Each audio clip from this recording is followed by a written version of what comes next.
When it comes to books about orphans, a series that's particularly resonated with many and known for its dark tone and constant misery thrown towards its lead characters, is a series of unfortunate events. How many books actually warn you to look away and try to find something cheerier to read? Written by Daniel Handler under his pen name Lemony Snicket, they center on the Baudelaire children, whose parents died in a fire and are frequently pursued by an actor named Count Olaf, who seeks to acquire their fortune. Surprisingly, these books were not on my radar when they were first published in 1999, probably because most of my attention was on Harry Potter at the time. However, I recently read the first 6 books, and was very impressed and definitely missed out on not giving these a look when I was younger. Part of what makes them so readable are the clever turns of phrase used by Handler in telling these stories about Violet Klaus and Sonny Baudelaire. Handler's pseudonym, Lemony Snicket, even serves almost a character within the books, as he's a researcher cataloging what these orphans went through and trying his best to explain the horrible details to anyone who happens to pick up a copy. This is such a clever literary device, and he does well in setting up who they are.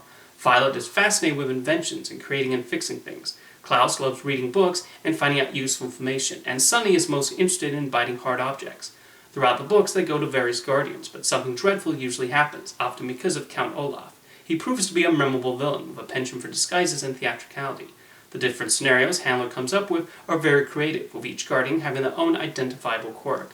A theme of the books is how inattentive the adults are, with some existing in their own world, with little care for what happens to the children, whether it's the bossy owner of a lumber mill or a vice principal who forces the students at the school to listen to his terrible violin playing. Although it's not just the adults. In the 5th book, the Baudelaires meet Carmelita Spats, a bratty girl who continually taunts them for being orphans and also calls them cake sniffers for some reason. The most frustrating character in the books, though, is Mr. Poe, the banker in charge of the Baudelaires' legal affairs. He is the person who takes them to each new guardian and best represents how little help many of the adults are to these children. You would think after the 4th or 5th time the Baudelaires correctly point out someone is Count Olaf in disguise, he would realize they're onto something. But nope, he just keeps coughing into his handkerchief and remains oblivious. While Olaf represents the obvious evil in the world, Mr. Poe functions as someone who does not realize the damage they cause with their actions. Not all the characters inflict misery on them, though. There are bright spots, like a snake expert named Uncle Monty, who takes them in the 2nd book, and the Quagmires, orphans they befriend at a boarding school. Unfortunately, something bad often happens around the next corner. Handler does a great job of balancing the comedic elements of his stories with the more downbeat events, and while they're eventually taken away, a few moments of hope occasionally appear. He keeps things engaging, and his unique style of writing provides plenty of surprise along the way. With the success of the books, it did not take long for a film adaptation to be produced, with Paramount Pictures and Nickelodeon Movies getting the rights. Barry Sonnenfeld signed on to direct, bringing on board Daniel Handler to write the screenplay. As the film went through development, there were concerns about the budget and other issues, which led Sonnenfeld to step away. Brad Sobling instead took the helm, who was a logical choice to make the movie, having previously directed Casper, which also mixed dark comedy with themes on death and grieving. The decision was also made to bring in Robert Gordon, who previously had a hand in writing Galaxy Quest, to rewrite Handler's script. Rather than adapt just the first book, the film adaptation combined the first 3 books in the series, which I'm not sure may have been the best decision, but I'll get to that. There are certainly things the movie does well, mostly in the visual department. This is a great-looking movie, with the production team doing a superb job of bringing this world to life. The books never specify the time and place they're supposed to be set in, and that's shown in the film. Sobling hired production designer Rick Heinrichs and costume designer Colleen Atwood, largely based off their previous work on Tim Burton's movies. The cinematography by Manuel Lubezki is also eye-catching, and Thomas Newman brings an appropriate sound to his musical score. Meanwhile, Emily Browning and Liam Aiken give really good performances as Violet and Klaus as they deal with everything thrown at them. Jude Law narrates the film as Lemony Snicket, and he does well too. The big selling point for the movie was Jim Carrey as Count Olaf, and this casting makes sense due to his over-the-top style of acting and his history of playing mischievous characters who enjoy messing with others, like the Mask, the Riddler, and the Grinch. However, I thought Carrey relied way too much on his usual shtick when playing Olaf, and I did not buy him as the character. Olaf is written as a theatrical character, but I feel Carrey nonetheless went overboard. I also think the film struggles with balancing the dark humor with the moments of misery. One clever device is giving subtitles to Sonny's baby talk, a good way of translating the book's method of having only Snicket, the Baudelaires, and the readers know what she's saying. Beyond that, I find a lot of the humor does not stick the landing. Combining 3 books also affects the structure.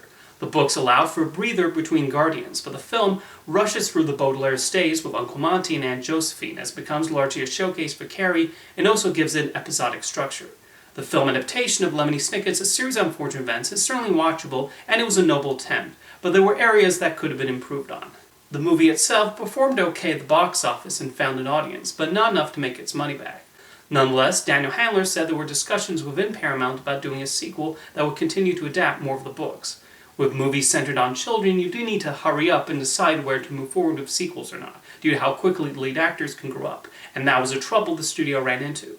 For while it seemed like the 2004 film would be the only screen version of a series of unfortunate events, at least until Netflix became interested and told Handler they would love to make a television series based on the books. Sonnenfeld came back to finally make the adaptation he wanted to do all those years ago, and Handler became the principal writer of the scripts. I think the show did a really good job of telling the story and bringing it to the screen. While there's certainly a lot of elements faithful to the source material, including dialogue taken verbatim from the books, Handler also changed a lot of things so the stories would work in a streaming series format. While the mystery of the secret society, VFD, does not start until a number of books in, this is a major focal point of the show from the very first episode. This is understandable, given the need for a hook that will get a viewer interested in streaming the next episode. The series as a whole is able to be very funny, including a decent amount of meta-humor, but also not shy away from the dark subject matter and all the bad things that happen to the Baudelaires. Neil Patrick Harris plays Count Olaf, and while certainly a humorous character, he also captures his sneaky side and his obsessive nature as he attempts to steal their fortune. Harris revels in the character's massive disguise abilities and makes sure each one is distinct. An aspect that the show improves on the books I read is with Olaf's henchpeople. They're a lot more fleshed out here and bring more to the table than just being his lackeys. The hook-handed man has a strange and sweet bond with Sonny, and the henchperson of indeterminate gender is completely altered and gets some great deadpan line readings. Patrick Warburton portrays Lemony Snicket, playing very differently from the roles he's known for. Warburton plays Snicket as soft-spoken and with a genuine concern for the Baudelaires and what they're experiencing. He's a welcoming presence as he guides us through the unfortunate events. As for the Baudelaires, Melina Weissman, Lewis Hines, and Presley Smith make them into sympathetic figures, while also displaying their smarts and emotions as they try to defeat and get ahead of Olaf and figure out the significance of VFD. I thought the most impressive translation of character from book to screen was Carmelita Spats. Her portrayal was exactly like how I pictured her when I read The Austere Academy, and she definitely proved to be one of the standout characters on the series. Multiple recognizable actors appear throughout the show in guest roles, with many of them perfectly fitting into the world. It was also fun spotting how many had previously appeared in Sonnenfeld-directed projects. The show's visual aesthetic was incredibly well realized by the creative team, including production designer Bo Welch. You can definitely see a lot of Sonnenfeld's stamp in the way a series of unfortunate events uses the camera and takes us through the many large homes, tunnels, and wild environments the characters go through. Of course, he was not the only director, and Welch, Alan Arkish, Liza Johnson, and the other talented people responsible for the episodes also deserve credit for what they accomplished here.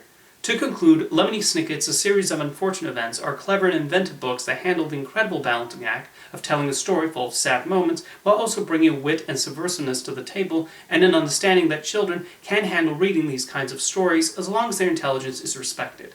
Snicket may warn you not to read any further, but I think they are absolutely worth picking up from your local library. See you next time.